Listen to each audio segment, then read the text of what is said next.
There are 3 major roles in real estate investing, but they all look quite different. You could hold one or multiple depending on your ambitions. Hey, Adam Esper. Hey, Liz Lawrence. We're back at the Loan Lounge. We are going to kind of dig into some concepts of, kind of the trajectory that some investors kind of follow, but to be honest, is not exclusive. So we're going to kind of dig into what is a wholesaler, what are they doing on a daily basis, how do they function, versus a flipper and what they're doing and how they function, and then a landlord. And, I do say if someone's trying to hit all 3, it's typically wholesaling. They make some money. They use that money to flip a property. They flip a couple. Make more money. And then they hold the ones that are strategic. You don't have to do that, though. So let me preface the whole entire podcast by saying that you don't have to do all 3 roles. I think it's really figuring out which one you like the most. But you also can do all 3. Yeah. So let's dig in. What's a wholesaler? A wholesaler. So a wholesaler is somebody that is going out and finding inventory. They're finding properties that the sellers, for whatever reason, don't want to go through the MLS. They don't want to go through the traditional channels. Usually they're in a pickle. They need to get rid of the property very quickly. Yeah. A common thing that I usually see that is a target of wholesalers is somebody, let's say, mom dies, grandma dies, and she lives in one state and everybody else lives in another state. Yeah. And they, rather than try and manage a rental property from another state that's split 13 ways or something crazy, let's just sell it, you know. And they might not want to go through the traditional process because it's, then they got to pay realtor fees and all this type of stuff. So what a wholesaler will do is they'll look through the county records and see who's died. They'll look at probate, the probate records in probate court, and they'll give them a call and they'll say, hey, looks like there's a property that you just inherited. Would you like to get rid of it? I can guarantee that I'll cut you a check. Yep. We'll close in a week, maybe 2 weeks, something like that. And that's how wholesalers will accumulate properties. Yeah. Not really accumulate properties. What they'll do is they'll get it into contract, and then they'll go and market it to investors off the MLS. Yeah, I would say maybe the contract's slightly longer. I think they give themselves a little bit more cushion. Sometimes they don't really have the choice. And I would say maybe on those transactions, they may take it down themselves in those scenarios and go through the flipping process on their own. And that's kind of fun. They get to kind of cherry pick the deals that they want and feel like this would be a good transaction for them. And then if not, they're assigning it off to people like myself. I would say 90% of my rentals actually came from wholesalers. So love my wholesalers out there. But, what are they really getting into? What's the day in the life? Is they're spending a ton of time on the phones, speaking with these sellers, negotiating with the sellers, trying to understand their story and what they're trying to accomplish. They're spending a bunch of time on marketing. We all have gotten the check in the mail kind of concept that says, I'll write you a check for X amount of dollars if you want to sell your house to me today. What's some other stuff that they're doing? Email campaigns, goodness gracious. Those buyers lists, I think they're very, very important to be on those buyers lists and know what deals are out there. They're trying to walk these properties to make sure they're kind of based on the numbers that they're locking the deal up on, that they correlate in a way that allows them to assign it. So they want to know enough about the flipping space to be dangerous, but they may not be getting into the true weeds of it. They door knocking. Could you imagine? Could you imagine walking up to a house and knocking on the door and then saying, and seeing hey, Adam can I buy your Mesmer? house? And then seeing this, be like, hey, can I buy your house? It's a wild thing. That's ballsy. It's very, I'm nervous for him. More power to them that can do it. Yeah. Well, and sometimes I think people get a little short-sighted and say, oh my gosh, I can't believe they're making these paychecks and getting these assignment fees. But I can tell you right now, you'd have to cut me a pretty big check to go walk door to door and talk to people like that. So all power to them. And to clarify, so how are they making money? Well, what they're doing is they're getting a house into contract with a seller, and then they're going out, they're finding somebody to buy it for more than what they're paying for it. And then there's an assignment fee in there that is the difference between what they're buying it for and what they're selling it for all in the same transaction. Yeah. You want to know the biggest assignment fee I saw last year? $80,000. That's a lot of thousands of dollars. Yeah. So one transaction. Now, again, that is not a normal. I definitely want to speak to that. So if you're like kind of thinking about which of these 3 roles in investment real estate you're wanting to consider, do not anticipate that you're going to get $80,000 checks. Sorry if I'm getting you all excited. What's a normal assignment fee? 5, 10,000, 15 maybe? I was going to say 15. That number came to mind, which is still solid, assuming Yeah. that you can, make all of that happen in 30, 60 days. No one's going to complain about that. And especially if you have a couple of these going on. So yeah, wholesaling. If you want to do it, we're not going to help you because that's not our thing. space. Yeah. But we want to kind of explain how these roles function and whatnot. There's plenty of educators out there. Like you may have to pay for their services to kind of let them teach you how to do this kind of stuff. But one avenue of investment real estate. Yeah. Next is flipping. So what are they doing? They're going out and they're usually buying houses from wholesalers, and they're going to put a little tender love and care into that property, and then they're either going to flip it or they're going to burr it.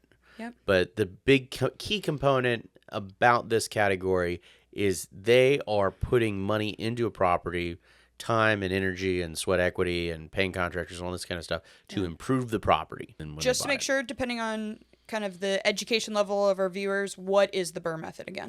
The BRRRR method is it's an acronym that stands for buy, renovate, rent, refinance, repeat. I always get the middle ones mixed up. There's so many R's. Yeah, so many. So you're buying a property, you're renovating it, so you're going to put rehab into it. As soon as it's renovated, you're going to put that thing out there for rent.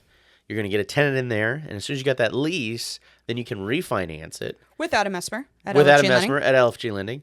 And then once you've done that, then ideally you get a bunch of money back, get hopefully all of your money back, although that's called a perfect BRRRR. We do 100 files a month. We do 100 loans a month, and I've seen exactly one of those this year, so it's not common, I would say. Doesn't happen often, but it's out there. But if you can get 80% of your money back, 90% 90% of your money back, something like that of whatever you put into it, then that allows you to expand and you can repeat the process. So that's interesting. Yeah. What are flippers having to really focus on a day-to-day activity for them? I mean, it's really managing labor and managing, I guess understanding what it is, what you're starting with and what you're building towards. Yeah. So it's like, okay, and how do you do that? Well, you do it with a team. So you got to have good contractors that understand the cost and the time frame of what it is that you're trying to do. If you're ripping out a kitchen, if you're putting in new bathrooms, if you're putting an addition onto a house,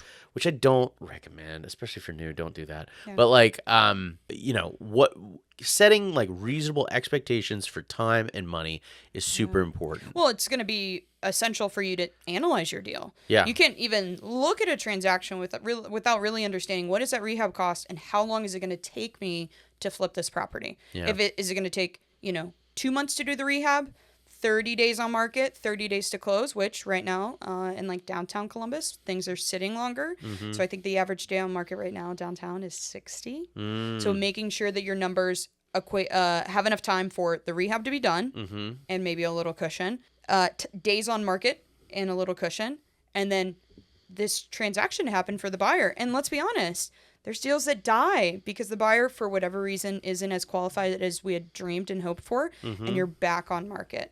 So it's just making sure that you cushion as much as possible to say, even if this transaction took 6 months, we're still in the green, we're still solid. It needs to take less than that, ideally, but if we can get in and out of this in 6 months. So it's even the knowledge base on the front end for that person that's analyzing these transactions and saying, green light, let's go, that they know what they're doing. They know how to run comps for your after repaired value, that the contractor has walked the property and you feel confident about that scope of work.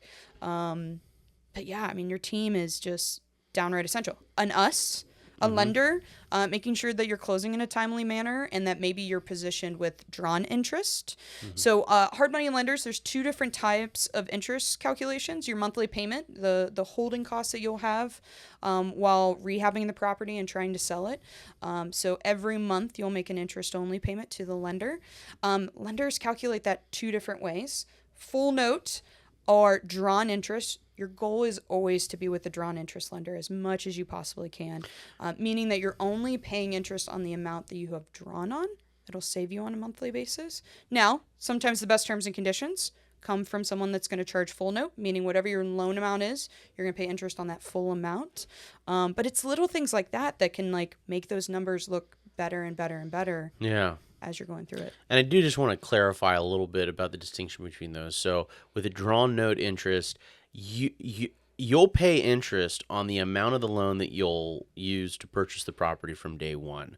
But you'll only pay interest on the amount that is drawn for the rehab when you draw this loan.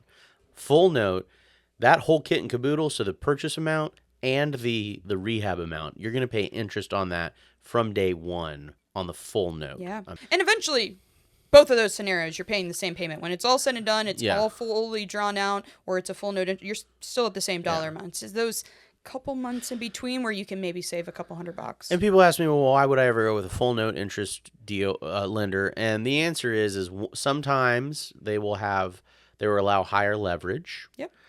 Sometimes they will do things that a drawn note interest or drawn interest lender would not do. Like they might do like rural properties, or they might do property that's got a little like stank on it. That's some weirder. Weird addresses. Like if you get into addresses that maybe have been in a lender's eyes overly flipped, where they don't want as much concentration. I would say some of those lenders don't have as stricter guidelines. So, and we're going to let you know when we're positioning you in one over the other, so that you know kind of what you're looking at and you can calculate those holding costs. But like flippers have to know holding costs. And I honestly, for our newbies out there, I think it's a category that is not addressed enough. Yeah. Oh my gosh. I'm like, I'll put that in like a soft, hey, what are you going to net on this? And I'm like, okay, so like, have you considered this and this and this and this? And I would say seller fees and holding costs are things that they're like, oh yeah, I guess I have to think about that. And I'm like, yeah, that's important. Yeah, those are things. Oh yeah. So then what's that third category? Good old landlord. Landlords. Yeah. So eventually, if we're assuming that trajectory, so they've made some money as a wholesaler, they started flipping, they're making some more money, and then all of a sudden some of these deals that they've, considered flipping actually look good as rentals, and they decide to keep them. I think, day in the life is, you could probably self-manage a handful of properties. At some point, most investors get a property manager, not all. So if you want to do the self-managing gig, make sure you get kind of a system in place to be able to handle that.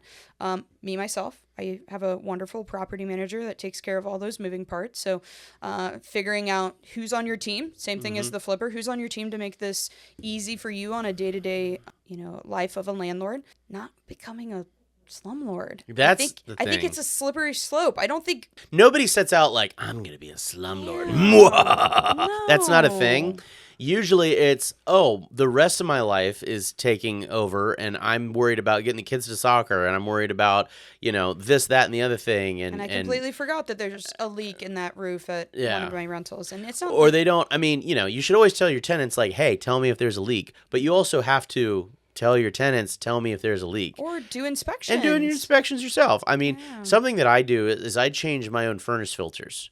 Easy. Because it's like, okay, you do that every couple of months, whatever. It puts you in the property. It forces you to go there and show up and look around. And if you have trusted labor that really know their stuff and will put an eye out for that, you could lean on that a little bit.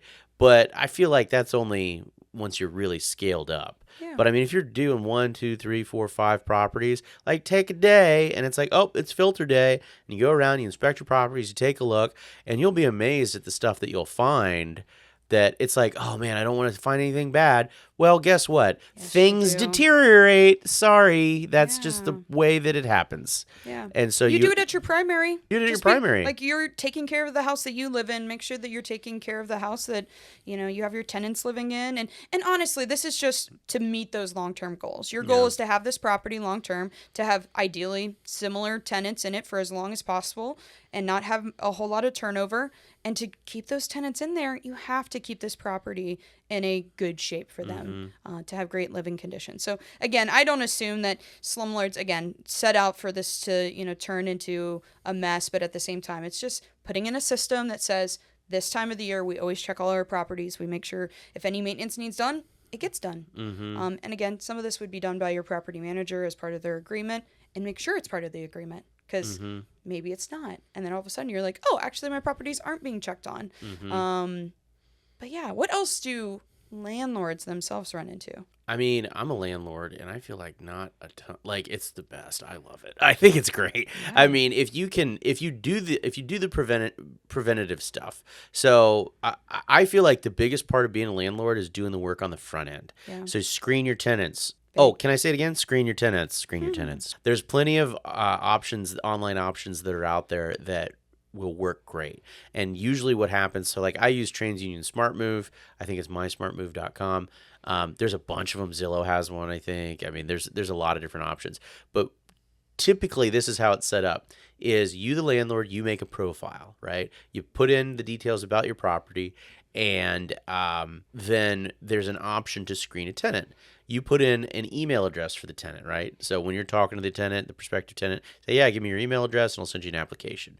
Cool. You put in the email address, you hit send, and guess what? It sends the application to the tenant. The tenant will input all their personal information, all their income information, and pay the fee. That's the most important part. Most of the time, it's not a cost to the landlord. Yeah. And then you get a credit report, a background check, and an eviction report.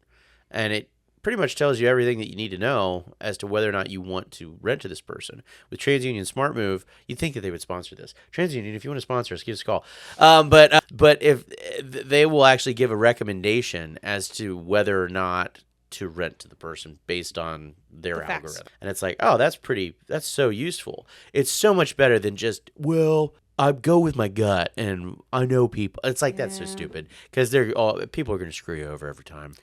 And feel free to make those requirements as high as you want them to be. Yeah. I will say I had a client recently who made their requirements very, very high, like just very ambitious as to what was an ideal tenant in her eyes. And it actually took her a while to get the property rented, and it cost her a bunch of money holding costs, because she didn't understand that the area of town that she was trying to rent from would never have a tenant with the requirements that she was putting in place. So it's just understanding what your market, understanding what tenants are in that space, what requirements would realistically be obtainable so that you can get someone in there as soon as possible.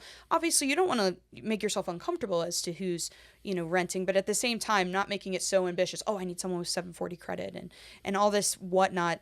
I just think that can really limit you as to getting a body in there, so that you're not, holding on to all these costs. What about increasing rents? What's your headspace on that?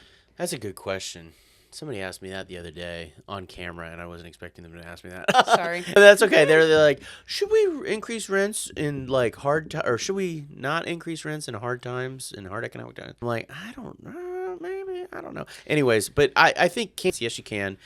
If it's to a current tenant, I would say do it gradually. Yeah. $25 a month is way easier than $100 a month. Yeah. Be smart about it. You don't want to lose the tenant. Yeah, you don't want to lose the tenant, especially if So- they're a good tenant. You like them. Yeah. I also, we had a vacancy recently on one of our rentals, and the guy asked if he did a longer lease, if we would give him a discount. And convenient, we're literally like about to sign it, and it is November, almost December. So November, December is not a good time to try to not. find a tenant. So him actually suggesting this worked in my favor, because now my lease, when it comes due, is going to be in May rather than November, December, which actually works in my benefit. So yes, I gave him like a $40 a month discount just for, almost, I think he thought I was helping him, but he was really helping me, and it worked out for everybody. And so it's thinking about those small things. I think inflation is for everyone. I think often I see tenants or landlords where they haven't increased rents in a really, really long time. That's so common. And I'm not saying, like, does it have to happen every year? No. Does it have to be excessive? No. I'm not saying all that. I'm just saying, like, are you checking on this? Are you doing an evaluation? Are you leaving meat on the bone that you could be having? And that's the other thing, is if you're doing 2.5% or 3% a year on $1,000 rent, I mean, that's $25, $30 a month. Yeah. Or $25, $30, $25, $30 a month. The other thing on like the preventative side for landlords that I think is important is when you're flipping a unit, like do something, like put paint on it. Go through, inspect it, make sure you are taking care. If there's a little bit of plumbing work that needs done, then Do it. Do it. It's so much easier to do it when it's vacant than when they're sitting there and you're dealing with an urgent, Yeah. they're in the house, this isn't working, or the furnace goes out while there's a tenant there, and it's cold in Ohio. Like it snowed today, first snow of the season. So like, get it done when it's vacant. We actually we had 2 vacancies. We did pretty extensive turnovers. I think it was like $5,000 Yeah. per unit. Not the end of the world. And I know confidently when they walk in there that there should be little to no issues. Yeah. Peace of mind. Yeah. Oh, Peace yeah. of mind is very valuable. And, people ask me, just a little aside, people are like asking me like, okay, I don't want to be a landlord because I don't want to get the 3 a.m. call to plunge a toilet. First of all, that's not never a got that call. call. That's not a real call. But it's like, okay, being a landlord, what is that an issue of? That's an issue of responsibility. Like, do you own a house now? Cool. Are you responsible for a furnace? Yes. Are you responsible for a water heater? Yes. Are you responsible for an air conditioning unit? You are. Cool. Now, can you be responsible for 2 furnaces? For 2 water heaters? For 2 air conditioning units? And if the answer is yes, because, you've got contractors and you've got homeowners insurance, and you've got all these different resources that you've set up for your own space, can you just apply that and scale out for other spaces? If the answer is yes, then guess what? You can be a landlord because that's all it really takes. Perfect. Well, you got 3 roles to consider in 2025 of what kind of investor are you going to be.